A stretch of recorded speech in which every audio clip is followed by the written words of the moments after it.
Evangelho de Marcos, capítulo 5, eu vou ler do verso 1 até o verso 20. Diz assim o texto: Chegaram então ao outro lado do mar, a terra dos Gerazenos. Assim que Jesus saiu do barco, um homem possesso de um espírito impuro veio dos sepulcros ao seu encontro. Este homem morava nos sepulcros, nem mesmo com correntes alguém era capaz de prendê-lo, porque ele havia sido preso muitas vezes, com algemas e correntes, mas as correntes eram quebradas por ele e as algemas despedaçadas. Ninguém tinha força para dominá-lo. Verso 5. Noite e dia ele andava sempre gritando e ferindo-se com pedras pelos sepulcros e pelos montes. Ao ver Jesus de longe, correu, prostrou-se diante dele, clamando em alta voz: Que tenho eu contigo, Jesus, Filho do Deus Altíssimo? Rogo-te por Deus que não me atormentes. Pois Jesus lhe dissera: Sai deste homem, espírito impuro. E perguntou-lhe: Qual é o teu nome? Ele lhe respondeu: Meu nome é Legião, porque somos muitos. E rogava-lhe muito que não os enviasse para fora daquela região. Uma grande manada de porcos pastava perto dali no monte. E os demônios rogaram a Jesus, dizendo: Manda-nos para aqueles porcos, para que entremos neles. E ele assim lhes permitiu. Então os espíritos impuros saíram do homem e entraram nos porcos. A manada, que era de uns 2.000 animais, precipitou-se pelo despenhadeiro no mar, onde todos se afogaram.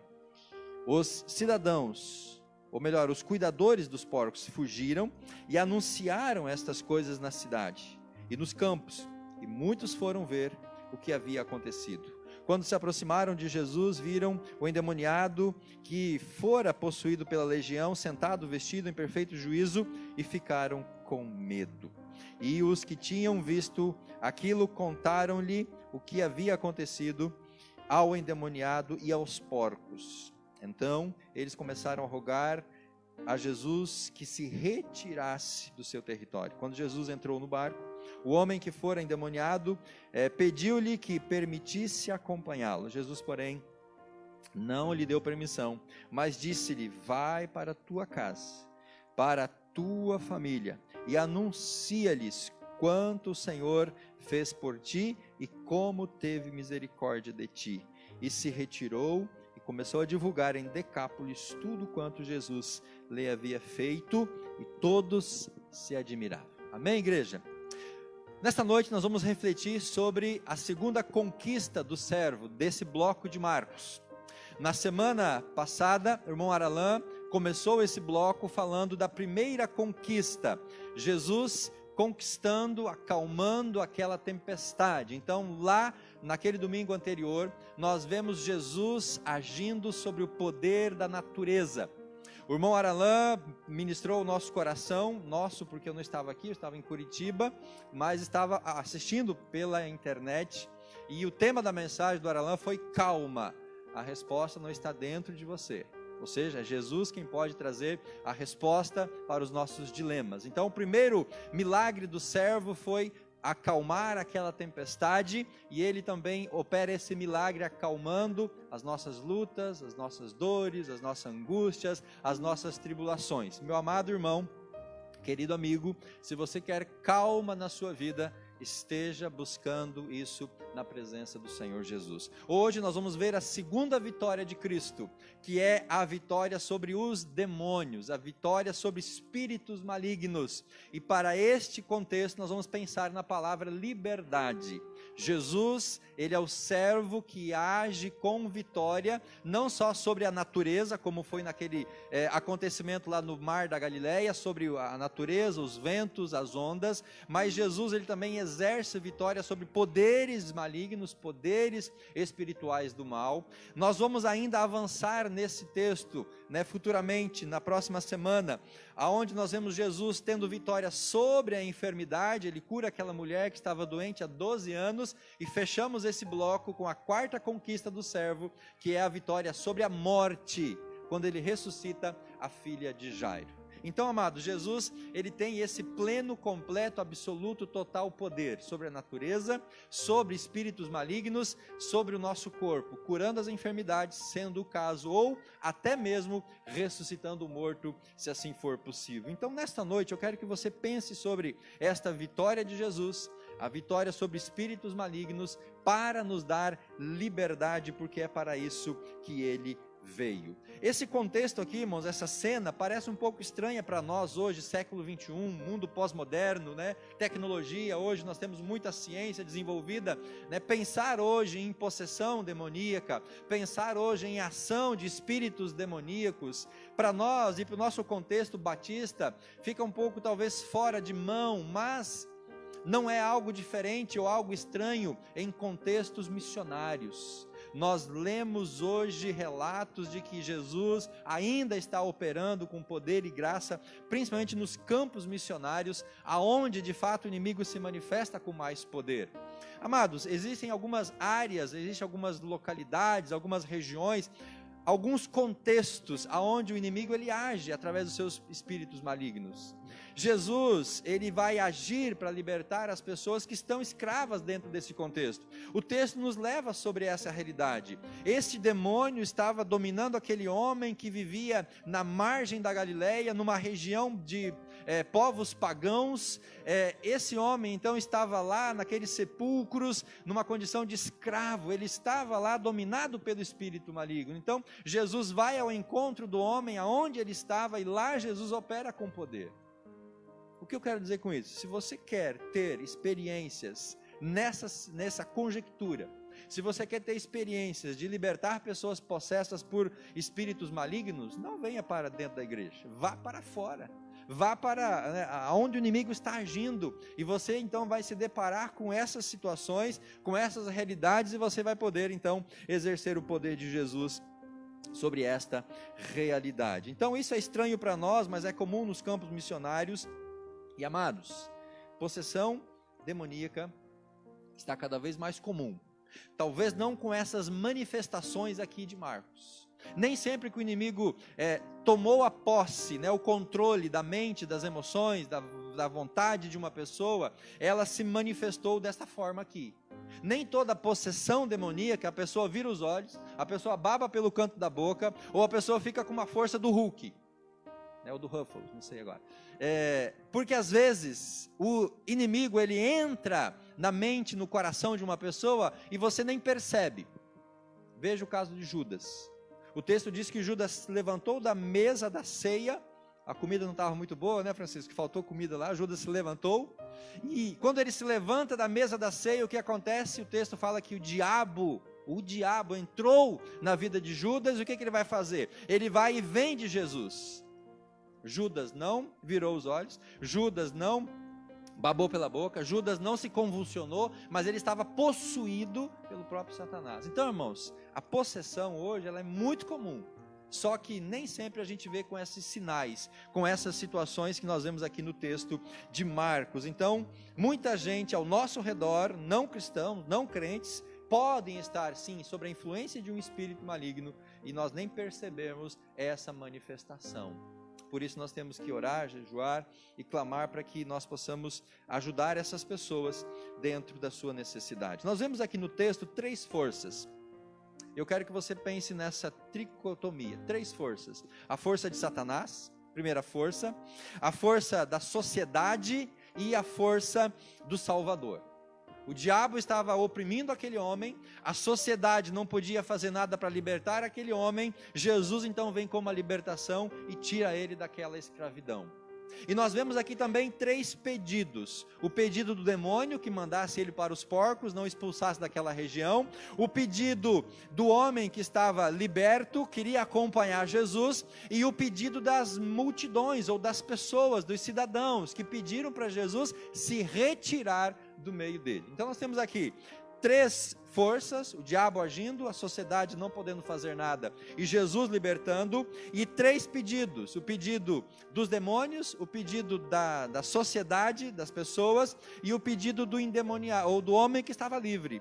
2 pedidos Jesus atendeu. Ele atendeu os demônios, ele atendeu as pessoas incrédulas, mas o crente convertido Jesus não atendeu. Porque o crente convertido queria acompanhar Jesus, mas Jesus falou, não me acompanha, volte para sua casa, volte para sua família e fale do Senhor Jesus Cristo. O que Satanás faz, irmãos, na vida das pessoas? E essa é a primeira força que nós vemos aqui no texto. Está claro que a força de Satanás, a intenção dele é destruição. Amém? Você concorda com isso? Que o inimigo ele veio para roubar, matar e destruir. A função do diabo é matar, é destruir, é acabar com a família, é acabar com a sociedade, é destruir os princípios da palavra de Deus. Ele veio desde o início para destruir, seja o homem, seja a obra de Deus, e fazer tudo aquilo que ele não pode fazer. Ele não pode competir com Deus, então ele tenta destruir a obra de Deus. O inimigo veio para destruir. Em Mateus 8:28, texto paralelo a esse texto de Marcos, Mateus fala que eram 2 endemoniados.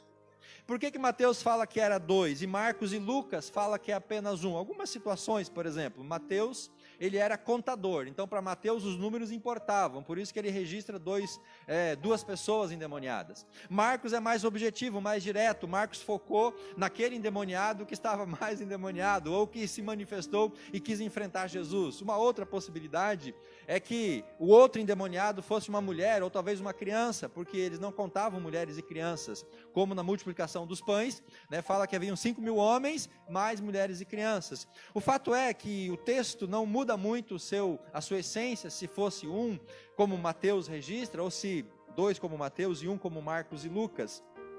O fato é que esse homem, ele estava debaixo desse poder e desta autoridade, dessa força demoníaca. E esta força queria apenas uma coisa: destruir aquele homem. Por que ele estava possesso? Por que ele estava possuído por essa legião de demônios? Porque muito provavelmente esse homem deu brechas. Ele abriu uma brecha e o inimigo atingiu essa brecha, entrou por essa brecha. E qual é a brecha, meus irmãos? A brecha, ela chama-se pecado.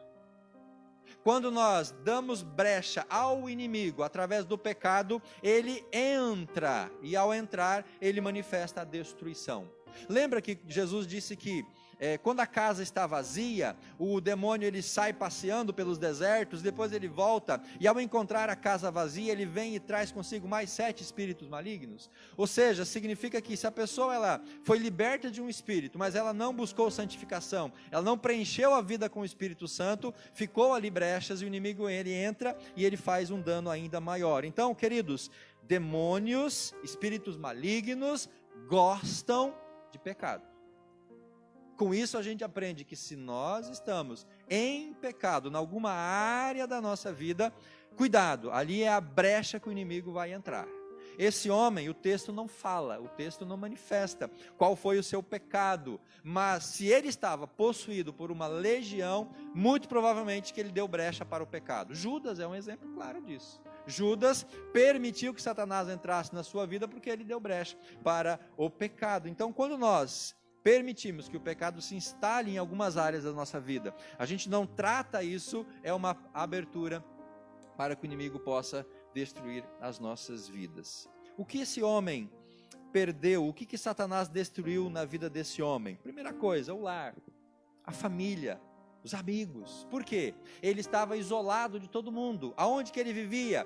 Ele vivia nos sepulcros. Ele vivia não era um cemitério como hoje. Muito provavelmente esse lugar era na beira-mar. Lá havia algumas cavernas, alguns lugares isolados, algumas grutas, talvez é o termo hoje mais comum para nós. E nessas grutas, nessas cavernas, as pessoas depositavam os seus mortos. É muito provável que esse homem, então ele saiu da cidade, porque Jesus falou, volta para casa. Ele então, por não poder mais conviver na sociedade, junto com a família, ele se isola e ele vai viver então naquela condição degradante. Ele perde família, ele perde amigos, ele perde os seus relacionamentos, ele vive isolado, ele mora agora nos sepulcros, numa condição deplorável. Segunda coisa que ele perde, a decência. O texto fala que ele andava nu.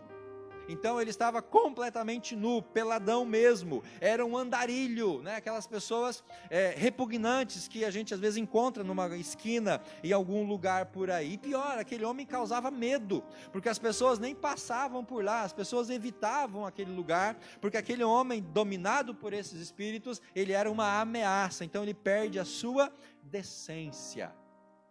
Terceira coisa que o inimigo destrói, o domínio próprio. Aquele homem não tinha domínio próprio, ele vivia como um animal, queridos. Ele vivia como um animal lá naqueles sepulcros, ele comia sei lá o que ele comia naquele contexto, ele estava nu, era uma pessoa que estava fora de si, basicamente vivendo como um animal selvagem. Perde o domínio próprio, e ele perde uma quarta coisa, ele perde a sua paz de espírito. Por que ele perdeu a paz de espírito? Porque agora ele estava sendo atormentado por aqueles demônios. Ou você acha que um espírito maligno entra numa pessoa para trazer paz para essa pessoa, para trazer calma para essa pessoa, para trazer alegria? Não, o espírito maligno ele entra para destruir, para tirar, né, a paz de espírito, para tirar o sentido da vida, para que aquela pessoa ela sofra nesse contexto deplorável. Então Satanás ele veio para destruir, e ele estava destruindo a vida desse homem, ou desses dois, conforme Mateus registra. Jesus então vence, queridos. Jesus vence a tempestade para salvá-lo, porque o texto está muito conectado com o texto da semana anterior, que o irmão Aralan pregou. Veja o capítulo 5, verso 1. Chegaram então ao outro lado do mar. Chegaram então por quê? Porque Jesus acabou de enfrentar aquela tempestade no meio do mar, como o Aralan pregou domingo passado. Então, Jesus ele vence a tempestade, ele vence o perigo para chegar até aquele homem.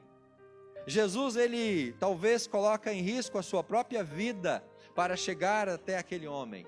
E há comentaristas que dizem exatamente isso, que há uma possibilidade que aquela tempestade lá no mar fosse uma provocação do próprio inimigo para destruir Jesus, para que Jesus não chegasse ao endemoniado, para que Jesus não o libertasse. Mas Jesus venceu a tempestade, e agora ele vence, né, o poder do inimigo para salvar e para libertar aquele homem. Então, irmãos, há esperança.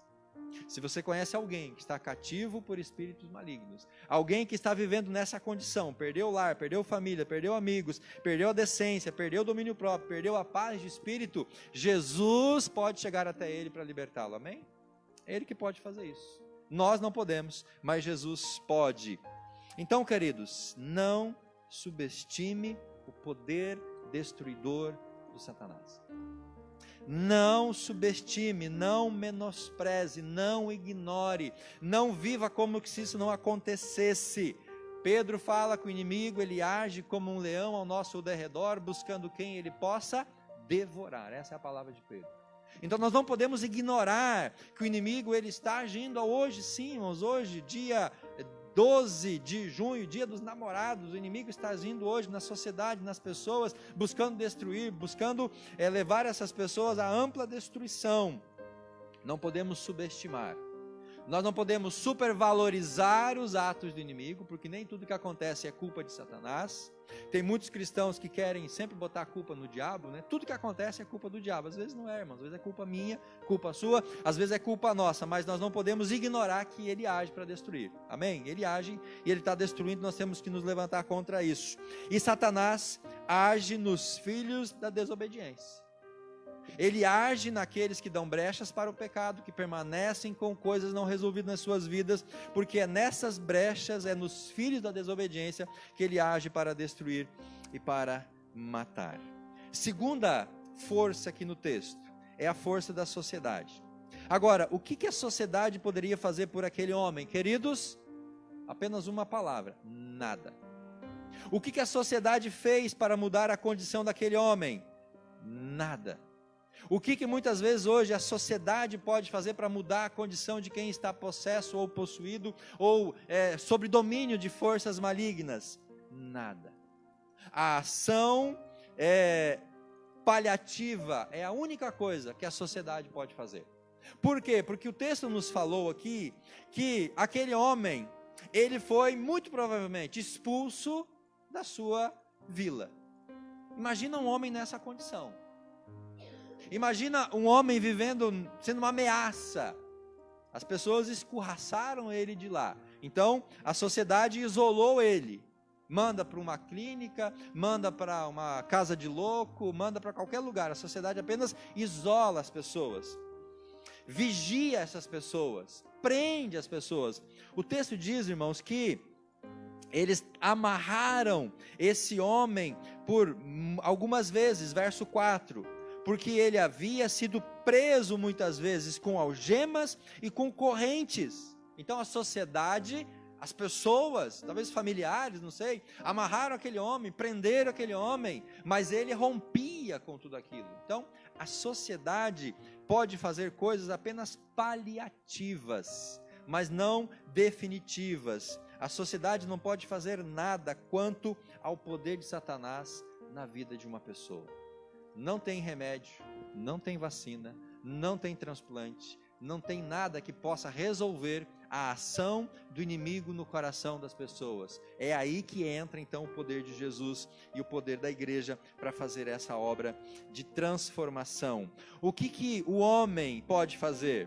O que a ciência poderia fazer? O que a tecnologia poderia fazer para expulsar aquele espírito? Tem algum aplicativo que expulsa espírito das pessoas? Não tem, irmãos. Então, a sociedade não pode fazer nada para lidar com os problemas espirituais e com o pecado no coração do homem. Infelizmente, a sociedade não pode fazer isso. A sociedade tem o seu papel, ela cumpre a sua função social. Muitas coisas a gente consegue por meio da sociedade. Uma cesta básica para quem está passando fome, uma casa para quem não tem casa, uma consulta para quem está doente, mas efeitos todos paliativos. Resolver a questão ninguém pode fazer, principalmente se é uma questão espiritual.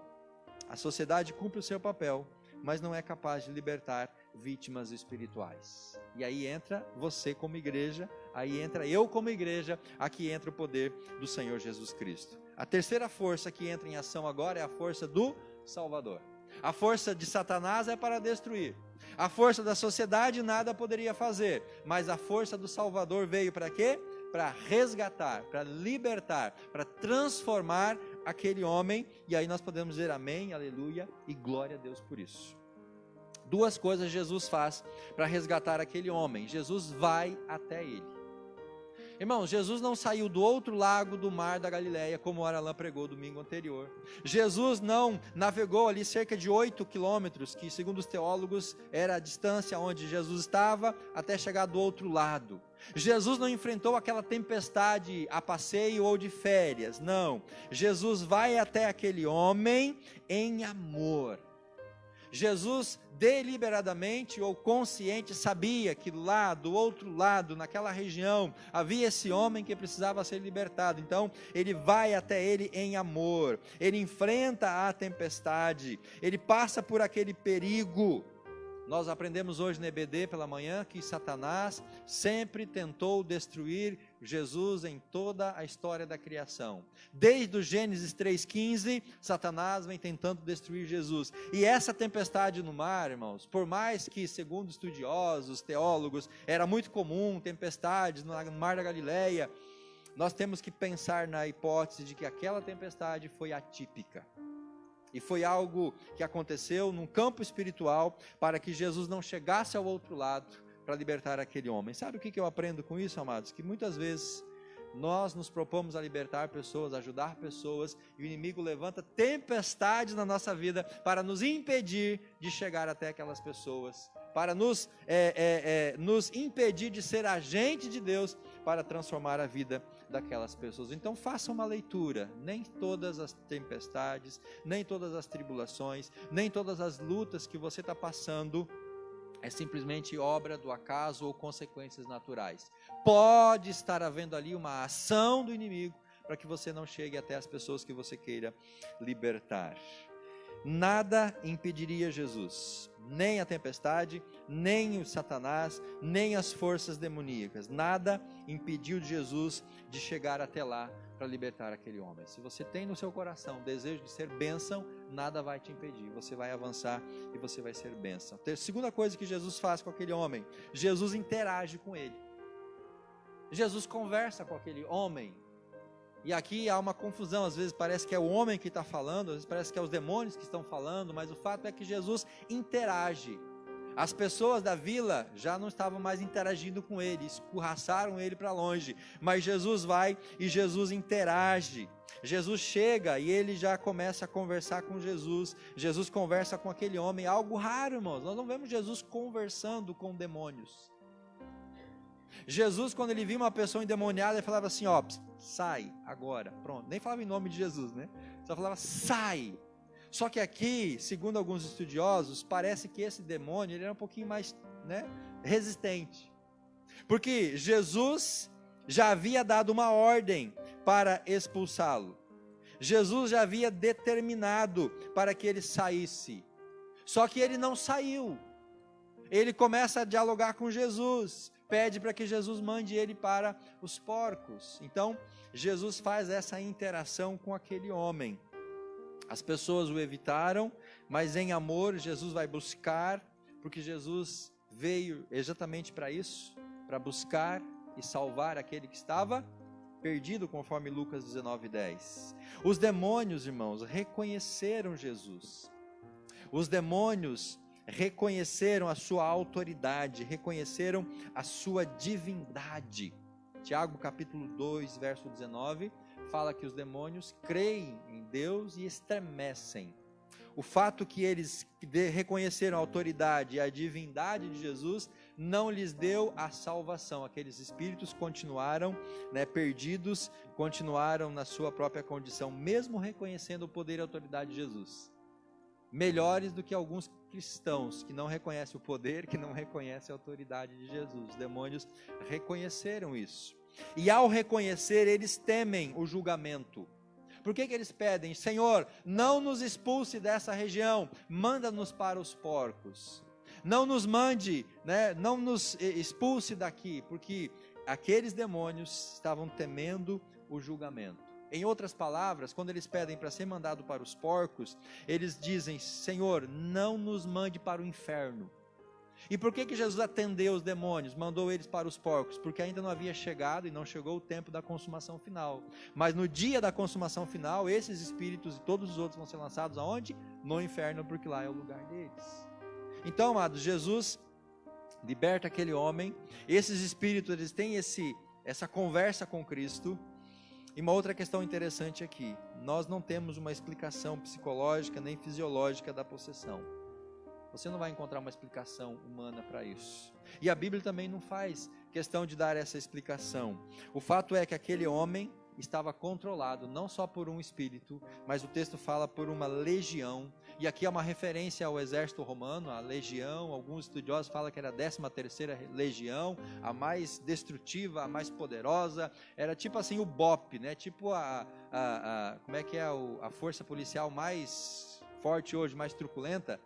O BOP, que entra nos morros, né, e arrebenta. Era a legião, a 13ª legião romana, era aquele exército, né, de elite. Quando todos os outros falhassem, mandava a 13ª legião, né, dos romanos.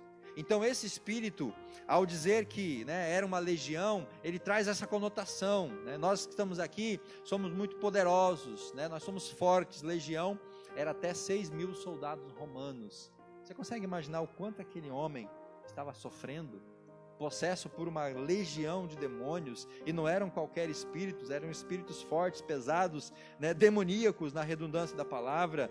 Esse homem estava controlado por essa legião, querido, e isso dava para ele, ou colocava ele numa condição de horror. Ele passava por aquela condição terrível, e nós temos que pensar e concluir que ainda hoje há pessoas que estão nessa mesma condição. Pessoas que estão sofrendo, pessoas que estão padecendo pela influência satânica, mas Jesus pode libertá-los. Satanás queria destruir, mas Jesus foi lá para libertar. Amém? Segunda parte do nosso texto dessa noite, vemos aqui as 3 forças: Satanás querendo destruir, a sociedade nada podia fazer, e a força do Salvador que veio para libertar aquele homem. Agora nós temos aqui, irmãos, 3 pedidos. Dos 3, 2 são atendidos e 1 não. O primeiro pedido foi o pedido de quem? Dos demônios. O segundo pedido das pessoas, né, que estavam ali. E o terceiro pedido do homem liberto. A gente vai fechar com esses 3 pedidos. O primeiro deles, os demônios. O que os demônios pedem? Lá no verso 12, o texto diz assim: os demônios rogavam-lhe a Jesus, dizendo: manda-nos para aqueles porcos, para que entremos nele. Então Jesus permitiu. E os espíritos impuros saíram do homem e entraram nos porcos. A manada, que era de uns 2.000 animais, precipitou-se pelo despenhadeiro do mar, aonde todos se afogaram. Por que Jesus atendeu esse pedido dos demônios? Primeiro, porque ele promove aqui um milagre. Esse milagre acontece justamente como uma forma de demonstração para aquelas pessoas, para aquela sociedade, para aquelas pessoas que estavam ali, de que de fato aquele homem foi verdadeiramente liberto. Não era apenas aquela palavra: não, você está liberto, em nome de Jesus, vá em paz, como muita gente faz hoje. Está curado, em nome de Jesus, vá em paz. A pessoa não está curada coisa nenhuma. Aos demônios pedirem para ser mandados para os porcos, Jesus promove esse milagre. Jesus torna esse milagre como uma lição para aquela multidão que estava rejeitando Jesus. E Jesus está dizendo: olha, eu tenho poder para libertar esse homem. E eu posso fazer isso na vida de todos vocês. Eu posso ampliar esta bênção. Então, a morte daqueles porcos precipitados, né, dentro do lago é para que não ficasse nenhuma dúvida de que aquele homem verdadeiramente havia sido liberto. Que não era apenas uma palavra de Jesus jogada ao léu. Não, aquele homem estava verdadeiramente agora livre. E outra coisa, Jesus mostra que aquele homem tinha mais valor do que os porcos. Porque Jesus sacrifica 2.000 animais em troca de uma alma liberta. Uma alma vale mais do que o mundo inteiro. Não é assim que a gente fala? Uma alma vale mais do que 2.000 porcos. Então nós temos que entender, meus irmãos, que mais valioso do que tudo é a vida humana. E essas pessoas não entenderam isso, porque elas, ao ver aquele homem transformado, né, os porqueiros principalmente expulsaram Jesus praticamente, porque eles perderam, né, um grande poder financeiro. Não sei quanto é que vale um porco hoje, mas deve ser um bom dinheiro, né? É uma advertência contra o poder de Satanás.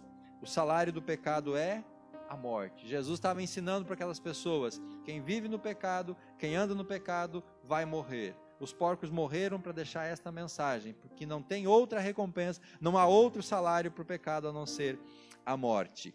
Aí vem o pedido dos cidadãos, as pessoas. O que as pessoas pediram para Jesus? Lá no verso 17, então, eles começaram a rogar a Jesus que se retirasse do seu território. As pessoas pediram: Jesus, se retire do nosso meio. Por que Jesus atende aquele pedido? Eles deveriam ter pedido, na verdade, para Jesus ficar lá. Para Jesus curar os outros doentes, os outros enfermos, e curar os outros endemoniados também. Mas Jesus atendeu aquele pedido porque o interesse daquelas pessoas eram os seus negócios, eram os porcos, e não o endemoniado, não a pessoa. Aquelas pessoas pediram para Jesus sair de lá porque eles estavam mais preocupados com os prejuízos. Imagina se esse Jesus fica aqui no nosso meio, quanto de prejuízo ele vai nos dar. Se ele agora, numa vez só, né, matou 2.000 porcos, se ele ficar aqui, gente, vai ser uma falência. Todo mundo vai quebrar, porque aqueles homens daquela região, aquelas 10 cidades, Decápolis, eles não eram judeus, eles eram pagãos. E eles viviam de criar porcos, e isso era uma afronta à lei, porque os porcos eram animais impuros. Então, muito provavelmente, Jesus, se ficasse ali, se Jesus libertasse e curasse outras pessoas, Jesus ia quebrar muita empresa, muita criação de porcos, muita gente ia falir por causa dessa questão material. Eles temiam prejuízos e eles não queriam perder a sua comodidade, as suas posses e a sua religiosidade. Estava tão bom para eles. O endemoniado lá, isolado, não incomodava ninguém. Eles estavam lá na vila, criando seus porcos, vendendo seus porcos, ganhando o seu dinheiro, todo mundo bem, todo mundo acomodado, tudo certinho, tudo em paz. Aí entra o Jesus em cena para bagunçar tudo aquilo. Então eles não queriam perder aquela comodidade. E muita gente não quer perder a comodidade que está vivendo. Rejeita Jesus porque Jesus vai fazer um rebuliço na vida. E é um rebuliço que Jesus quer fazer. E muita gente não aceita Jesus, não anda com Jesus porque não quer perder essa comodidade. Ou perder as suas posses. Muitas vezes, irmãos, nós vamos ter que renunciar. Não às posses que temos, mas talvez renunciar às nossas fontes de renda. Quanta gente hoje que ganha dinheiro de forma ilícita? E para renunciar a isso, muita gente não quer fazer. Lembra aquele homem, o jovem rico, quando chega para Jesus? Mestre, o que eu tenho que fazer de bom para ter a vida eterna? E blá, blá, blá, blá, blá. Jesus fala o quê? Vai, vende o que tem, dá aos pobres e me segue. Ele vai sair triste porque ele tinha muitas riquezas.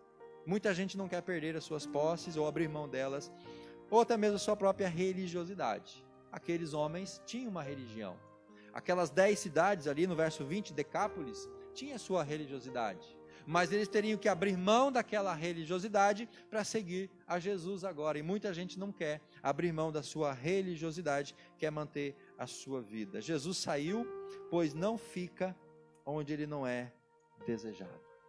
Ele sai daquela cidade, daquela região, porque ele não foi bem recebido lá. Jesus fala que um profeta não faz milagre na sua própria terra, na sua própria cidade. Jesus não pôde fazer muitos milagres em Nazaré, que era a sua cidade natal, porque as pessoas o rejeitaram. Então, meus irmãos, se eu e você, se nós rejeitarmos Jesus, se nós não quisermos Jesus, ele não vai contrariar a sua e a minha vontade. Ele vai respeitar a sua decisão e ele não vai abençoar você, porque você está rejeitando a ele. E agora temos o terceiro pedido, que é o pedido do homem, lá no verso 18, quando Jesus entrou no barco, o homem que fora endemoniado, pediu-lhe que permitisse acompanhá-lo. Olha, irmãos, que pedido interessante. Se fosse eu, talvez aceitaria, né? Imagina Jesus saindo, né, fazendo campanhas, Jesus saindo evangelizar e aquele homem ali. E aí Jesus pregava, Jesus falava, e agora vou chamar o fulano aqui para dar o testemunho. Aquele homem dava o testemunho, né, ou estava possuído por tantas legiões e tal. Imagina como o ministério de Jesus ia bombar, né? É como se hoje eu, né, usasse o Oséias, né, o Alain e todos os outros se converteram, né, para dar ibope para a pregação, para mostrar como Jesus. Mas Jesus rejeita o pedido daquele homem, porque Jesus tinha outro ministério para aquele homem. Jesus nega o pedido dele, porque Jesus queria mostrar para ele que, embora ele amasse Jesus e quisesse estar junto com Jesus, porque esse é o desejo de quem aceita Jesus. A gente vê isso em todos os milagres, todas as obras que Jesus faz. Todo mundo quer seguir Jesus, todo mundo quer acompanhar Jesus. Ele fala, não, vai, testemunha, seja uma bênção. Aquele homem amava Jesus, mas Jesus fala, agora você tem que ser uma testemunha. Aonde? Aonde, queridos? Dentro da igreja, né? Na sinagoga, no templo? Porque muita gente faz isso, a pessoa se converte e aí ela dá o testemunho dentro da igreja. Muitos recebem para dar o testemunho, né?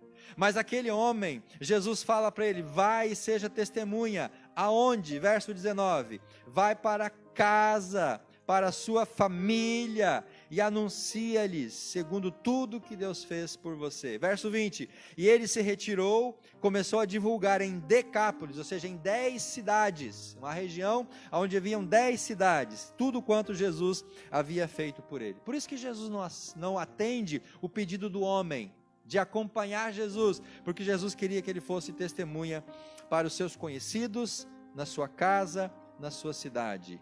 Esse homem talvez tenha causado dores, mágoas, angústias, tristezas na sua esposa, nos seus filhos, nos seus vizinhos, né, naquela vila onde ele morava e foi expulso. E agora Jesus fala, volta e restaura, volta e acerta as coisas, volta e perdoa, recebe perdão, acerta as coisas dentro da sua casa, acerta as coisas na sua cidade, com quem você conhece. Por isso, irmãos, o testemunho começa em casa.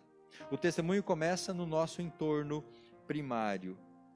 Primeiro, nós honramos a Deus em casa, depois em outros lugares. 10 cidades, Decápolis, eram cidades gentílicas. E Jesus fala, eu vou voltar. Tanto é que Jesus acabou esse momento aqui, né, verso número 21, quando Jesus voltou para o barco, ele volta para outra cidade do lago. Então ele vai, atravessa o lago, liberta esse homem e volta. Jesus diz, olha, eu vou voltar, mas você vai ficar aqui. Você vai ser o meu missionário. Você vai levar a mensagem da graça para todos esses gentios. Jesus saiu, mas o homem ficou como testemunha. E é isso que ele quer para mim, é isso que ele quer para você. Amém? Você pode ficar de pé? Eu encerro, irmãos, esta mensagem com algumas breves e rápidas aplicações em duas direções. Primeira, em relação ao homem. E a primeira aplicação é: espíritos podem dominar os homens e as mulheres e as crianças e até mesmo animais. Os espíritos podem, irmãos, ainda hoje, né, abrir ou aproveitar brechas e se alojar e destruir e matar e dominar. Amém? Então talvez a nossa oração em algumas realidades tenha que mudar o foco. Senhor, não é só liberta, sei lá, da droga. Senhor, expulsa esse demônio que está na vida da pessoa. Às vezes nós não temos que orar só, Pai, cura essa enfermidade. Às vezes a nossa oração tem que ser, Senhor, tira esse espírito maligno da vida dessa pessoa. Espíritos podem dominar pessoas. Segunda aplicação, aquele homem possesso, ele não era compatível com a sociedade. As pessoas que estão, irmãos, nesse contexto e nessa condição, elas nem sempre vão poder estar bem na sociedade. Por isso que a gente vê pessoas, né, nos extremos, né, pessoas afastadas, pessoas em contextos abjetos, porque ela não é bem vista ou bem aceita nesse contexto social. Terceiro, pessoa sem sossego, sem paz, perigosa, indomável. Você conhece alguém assim? Pessoa que é uma ameaça, pessoa que não tem paz, pessoa que não tem sossego, pessoa que, né, completamente avessa a tudo. Talvez ali exista uma força demoníaca. Quarta, ele foi atraído pela graça e pela compaixão de Jesus, mas ele foi repelido pela santidade que contraria o pecado. Então, irmãos, a graça de Deus, ela se manifesta nas nossas vidas, mas o pecado, ele faz com que a graça se afaste. É aquele dois ímãs, né, com os polos opostos. Então, se nós queremos a graça de Jesus, nós temos que também buscar santidade. Segunda aplicação em relação a Jesus. Jesus confronta, Jesus reprova aqueles espíritos e o poder demoníaco. Jesus sempre vai agir nessa perspectiva. Ele vai confrontar, ele vai reprovar e ele vai libertar este poder. Segundo, a sua presença inspira respeito, até mesmo dos perdidos. Irmãos, o nome de Jesus tem poder. O nome de Jesus tem poder e tem autoridade. Então, se você souber e puder usar o nome de Jesus, porque muitas vezes nós queremos usar, mas não temos a autoridade para usar. Na época de Paulo, teve algumas pessoas que quiseram, né, libertar uma pessoa possuída, e o espírito, né, deu uma camaçada naqueles homens. E os espíritos falam assim: a gente conhece Paulo, a gente conhece Jesus Cristo, mas quem você é? Então nem sempre a gente vai ter a condição espiritual para usar o nome do Senhor Jesus. Mas o nome de Jesus, ele é um nome irresistível. Terceiro, Jesus exige uma plena confissão dos pecados. Não podemos ter meia confissão, irmãos, ou meia culpa. Nós precisamos chegar diante de Jesus, abrir o nosso coração e dizer: Senhor, eu sou um miserável, eu sou um pecador, eu sou um devasso, eu tenho coisas erradas, transforma a minha vida, muda meu coração. A gente não pode ficar, irmãos, fazendo meia culpa. Ele exige uma plena confissão. Quarto, ao ser rejeitado, Jesus respeita a rejeição. Ele não impõe o seu amor. Ele não impõe a sua graça. As pessoas que fecham o coração para Jesus vão ficar sem Jesus, porque ele não é como o inimigo. O inimigo, ele bate o pé na porta, arromba e entra. Jesus não, ele está à porta, bate. Se você aceitar, ele vai entrar e te abençoar. E a última aplicação: Jesus enviou o homem curado para ser testemunha para os seus. Amém? E Ele quer fazer isso comigo e com você.